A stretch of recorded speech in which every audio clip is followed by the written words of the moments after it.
ఈరోజు మన parliament election సందర్భంగా మనకు మన కాంగ్రెస్ పార్టీ తరఫున సురేష్ షెట్కార్ గారు నిలబడ్డారు.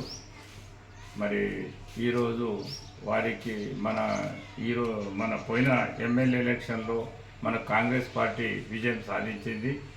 ఒక జైరాబాద్ తప్ప మిగతా ప్రాంతాల్లో. మరి ఇప్పుడు జైరాబాద్ ప్రజలు కానీ జిల్లా ప్రజలు కానీ కాంగ్రెస్ పార్టీ అభ్యర్థి అయిన సురేష్ షెట్కార్ను గెలిపించినట్లయితే గవర్నమెంట్ కాంగ్రెస్ ఉంది కనుక ప్రతి కార్యక్రమాన్ని ప్రతి ఒక్కరికి అందజేయాలంటే కాంగ్రెస్ అభ్యర్థి అవసరము.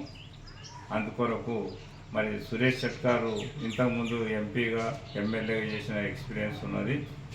మరి అలాంటి వ్యక్తికి ఎన్నుకున్నట్లయితే సీఎం రేవంత్ రెడ్డితో సన్నిహిత సంబంధాలు ఉన్నాయి కనుక మన ప్రాంతం అభివృద్ధి చేసుకోవాలంటే సురేష్ షెట్కార్ గారిని గెలిపించాలని మీ అందరినీ విజ్ఞప్తి చేస్తున్నాను. అధిక సంఖ్యలో ప్రతి ఒక్కరూ ఇళ్లలో నుంచి పోయి అధిక సంఖ్యలో మరి ఓటర్స్ మరి కాంగ్రెస్ పార్టీకి సురేష్ షెట్కార్ కోటేసి గెలిపించాలని మీ యొక్క పనులు కాంగ్రెస్ ప్రభుత్వం నుంచి చేసుకోవాలని కోరుతున్నాను.